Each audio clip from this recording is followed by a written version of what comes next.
Por que a prosperidade só alcança os líderes? Esse é o título do nosso vídeo nessa noite. Eu quero ler aqui Isaías capítulo 56, versículo 11. Como cães gulosos, nunca estão satisfeitos. São pastores ignorantes, cada um segue seu caminho e procura seus interesses. Muito bem, meus queridos. O Evangelho da Prosperidade. Vamos falar um pouco sobre essa ferramenta que o sistema aderiu, né? Também chamado de Evangelho da Riqueza, o Evangelho do Determine e Reivindique, ou Evangelho da Ganância.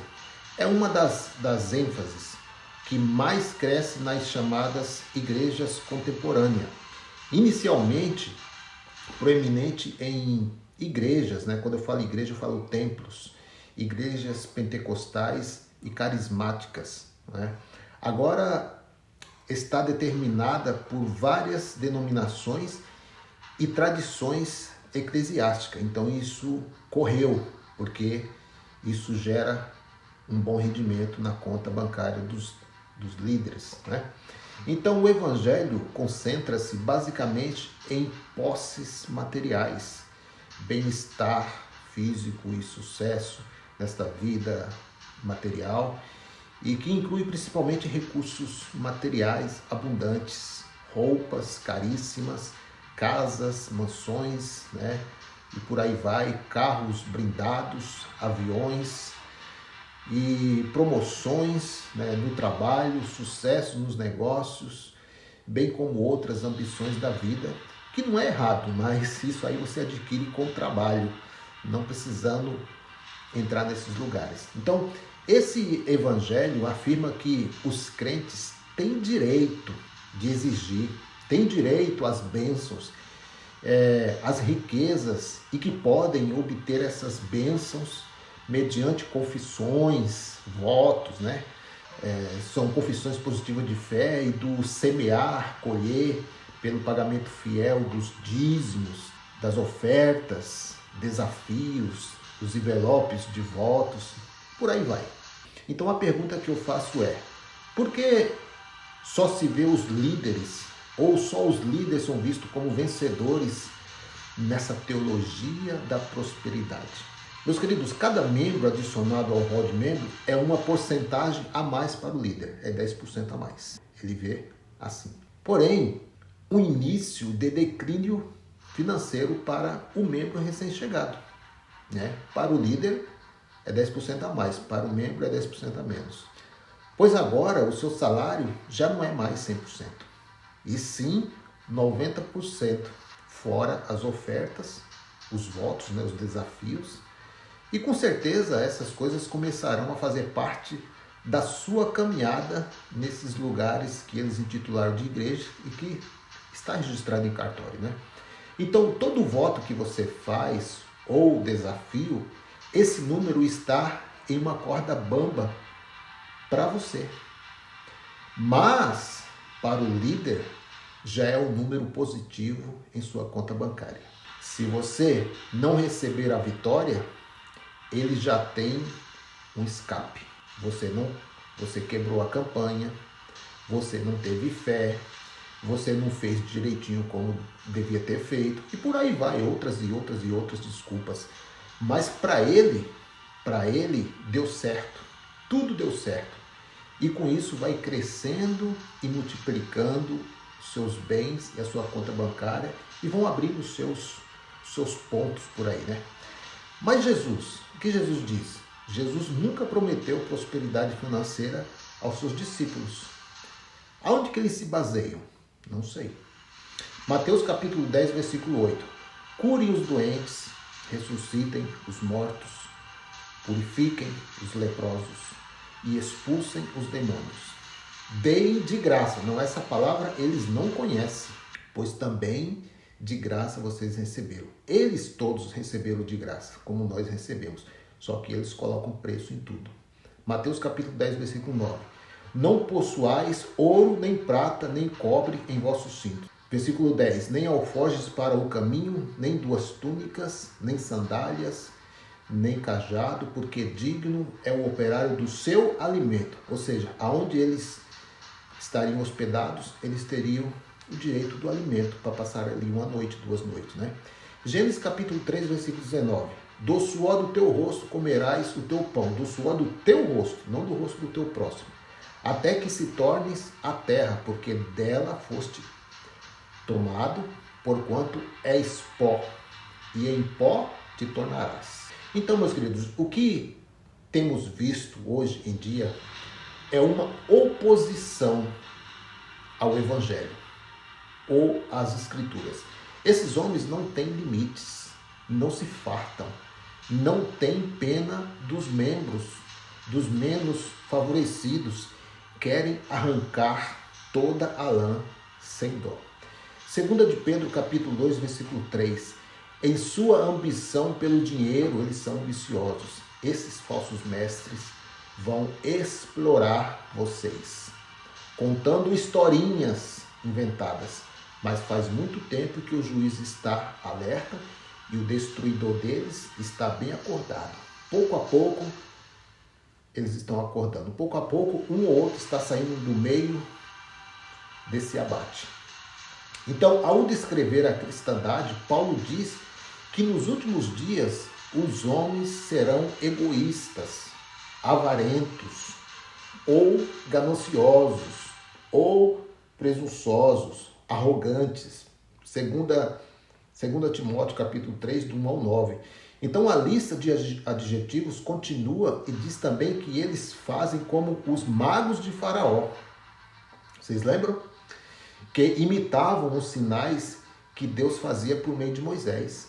Né? Qualquer semelhança com o que você vê em alguns pregadores da atualidade. Você pode ver aí, eles são magos, são bruxos. Não se vê líderes com o perfil do mestre. São raros, estão em extinção. É uma raridade você ver. A porcentagem mínima. Então, se alguém quiser ser o primeiro, diz o mestre, se alguém quer ser o primeiro, que seja aquele que serve a todos. Marcos capítulo 9, versículo 30 ao 37. Em Miqueias tem uma passagem muito interessante, capítulo 3, versículo 1.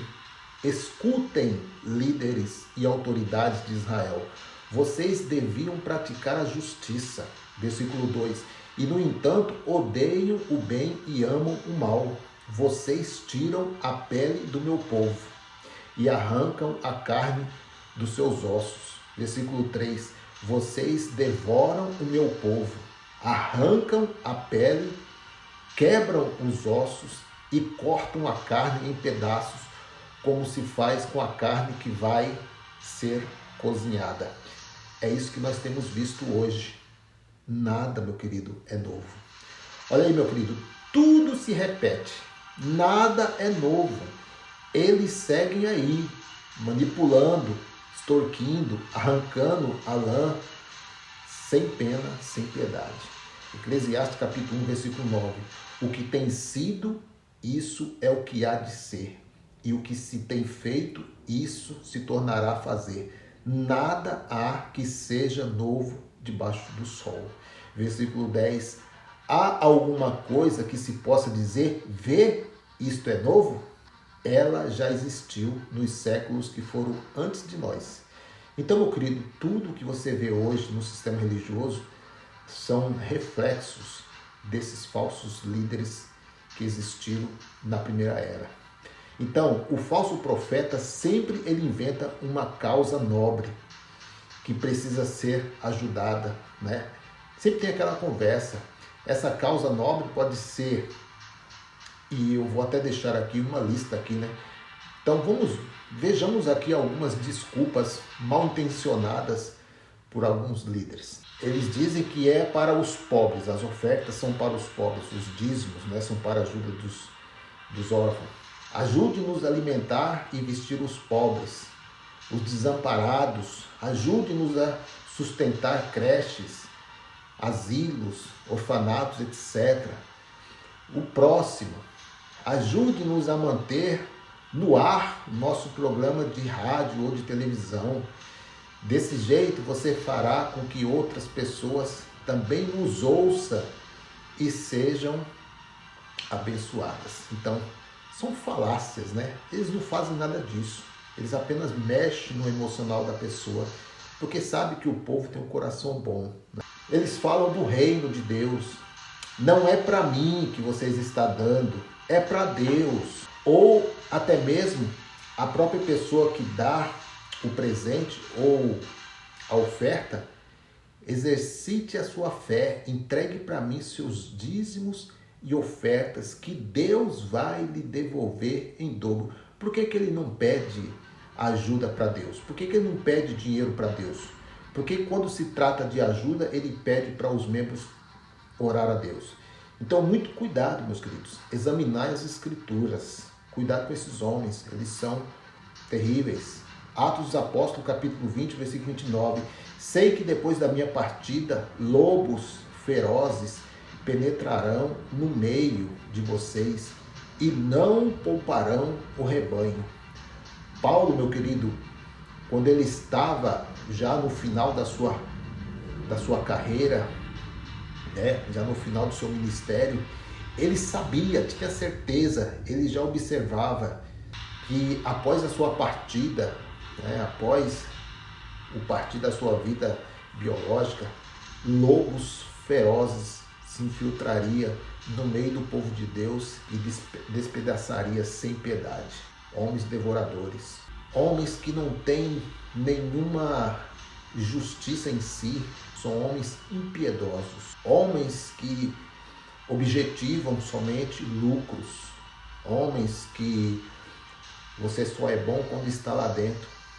Quando você diz sim, você é homem de Deus, você é isso e aquilo, mas quando você deixa de fazer, quando você diz um não a esses homens, você já, para eles, não tem mais valor. E aí começa a perseguição. Muito cuidado, meus queridos. Aqui é seu irmão em Cristo, Orlando, canal Removendo o Véu Mosaico. E nós estamos aqui para denunciar essa corja, para denunciar esse bando, né, para denunciar esses homens fraudulentos. É bem verdade que não são todos. Existem homens bons, existem homens sérios. Eles pensam que estão agradando a Deus. Mas cuidado, meus queridos. Muitos, a maioria deles sabem o que estão fazendo. E eles não querem que você perceba isso. Eles não querem que você acorde desse sono religioso. Eles precisam da sua falta de entendimento, porque é dentro desse campo que ele vai se dar bem. Examinar as escrituras e retém o que é bom. Amém, meus queridos? Gálatas capítulo 5, versículo 1. Foi para a liberdade que Cristo vos libertou. Permanecei nesta liberdade e não se sujeitai novamente a homens. Graça e paz a todos e obrigado a todos os novos inscritos aí do canal Removendo o Véu Mosaico. Se você não é inscrito ainda, faça a sua inscrição. Ajuda esse canal a crescer e deixa o seu like. Isso ajuda muito a mensagem correr. Compartilhe a mensagem e vamos que vamos. Graça e paz.